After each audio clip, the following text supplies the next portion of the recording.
What kind of policies do not work? I have a sense, I see a sense and hear a sense of optimism about that here that did not exist in the early 1980s.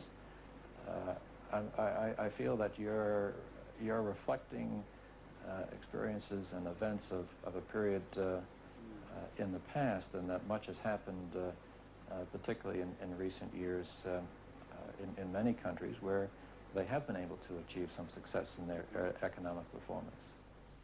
I don't agree. It is now 1991. Debt is still a major problem for countries like the Philippines and perhaps 70 other third world countries who are still in the debt trap.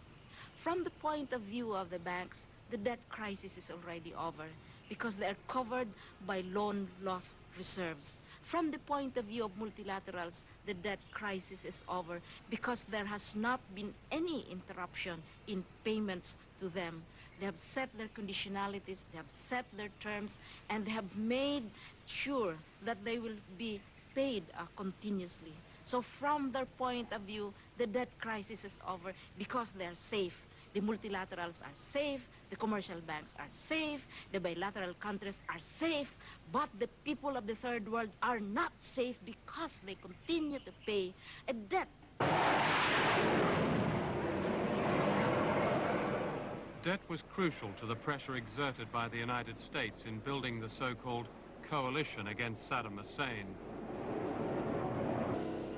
The Gulf War was said to be the dawn of a new age for the United Nations, the New World Order in action.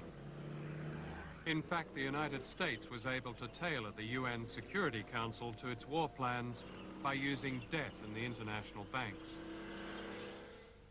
Egypt was told that if it joined the coalition, $14 billion would be wiped off its national debt. And Iran, reported Reuters, was rewarded for its support of the United States with its first loan from the World Bank since the 1979 Islamic Revolution. The day before the ground attack, the bank approved a loan to Iran of $250 million. And China received the first World Bank loan since the Tiananmen Square massacre, just 1 week after the Chinese foreign minister met President Bush at the White House. Outside the bank, Syria was promised a $1 billion arms deal brokered by Washington, and a photo opportunity was arranged with President Bush. An international terrorist was suddenly an old friend. The vote of the non-permanent members of the Security Council was critical. Minutes after Yemen voted against the resolution to go to war, a senior American diplomat was instructed to tell the Yemeni ambassador, "That was the most expensive no vote you ever cast," meaning that $70 million in American aid to one of the poorest countries in the world would be stopped. The use of debt in bribing the coalition was nothing new. Manipulation of the World Bank was documented in the early 1980s in a secret US Treasury report.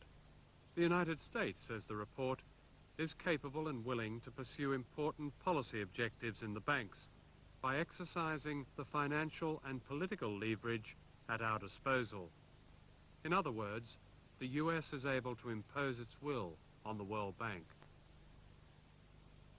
Britain's influence on the international banks is small compared with the United States, but British high street banks are deeply involved in third world debt. In 1 year, 1990, poor countries transferred more than £6 billion net to British banks. On top of this, the banks were allowed tax relief on making provision for so-called doubtful loans. From 1987 to 1990, this tax relief amounted to £1.6 billion, the equivalent of 10 times what the British public gives in charitable donations to the third world. We invited all the high street banks to be interviewed about this. All of them refused. So we asked the Bankers Association to explain it, and they said it was nothing unusual. As in all business debt, they said, the tax relief would have to be paid back when the principal loan was paid back.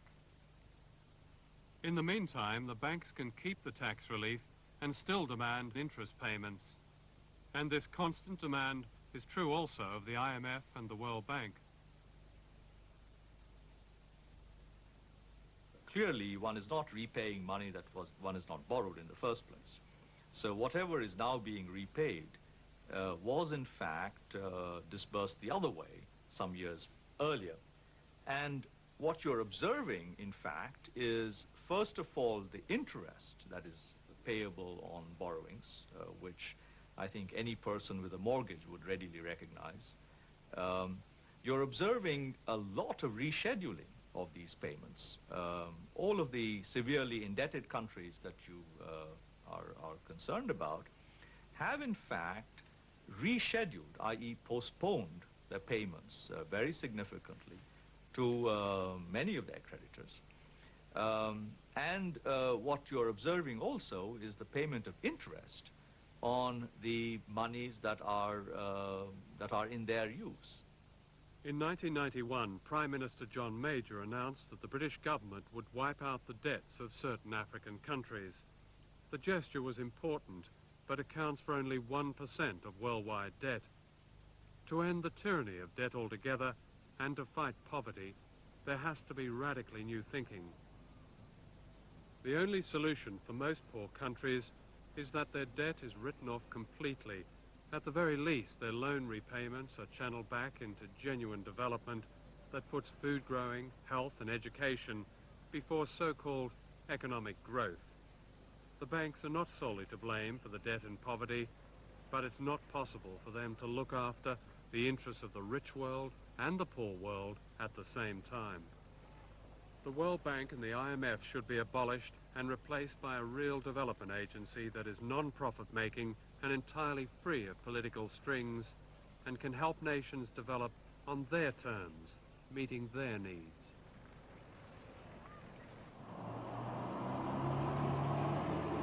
In Britain in the 1990s, the third world and the ravages of debt have come home as the rich have got richer and the poor poorer.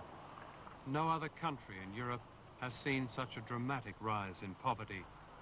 1 in 5 British children now lives in poverty. Of course, during the 1980s, a large number of people appeared to be doing well by living off debt. They had jobs and small businesses. But now jobs are being lost and businesses are going bankrupt and 80,000 homes are being repossessed a year. Many of these people are now joining the homeless. And as in the third world, poverty kills, says Professor Peter Townsend of World Authority. That is not a political or social comment, he said, but a scientific fact.